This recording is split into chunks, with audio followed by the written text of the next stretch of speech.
আমার ভাসুরের বার্থডে ছিল। ভাসুর মানে তো বড় ভাই।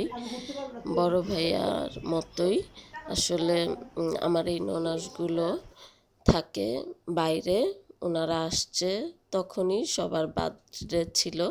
আসলে মজার ব্যাপার হলো আমার এই ভাসুরের ওয়াইফ আর মেয়ে ৩ জনের বার্থডে ২ দিন পর পর। তো ব্যাপারটা খুব মজার কিন্তু। তো এই যে ভাই বোনের ভালোবাসা, বোন ভাইকে কেক খাওয়ালো, এগুলা দেখতে আসলে খুব ভালো লাগে। আর আমার নিজের হাতের কেক বানিয়ে নিয়ে গেলাম। সবাই আমার হাতের কেকটা খুব পছন্দ করে। ভাইয়া আমাকে কেক খাওয়াচ্ছে। ভাইয়ার বার্থডে যেহেতু, আমিও ভাইয়াকে একটু কেক খাওয়ালাম। তো ভাইয়া খুব পছন্দ করেছে কেকটা, চকলেট কেক ছিল। সবাই খুব মজা বলেছে, সবাই খুব মজা করলাম।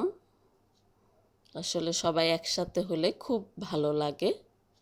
আর বার্থডেতে ছিল তো খুব মজা হলো।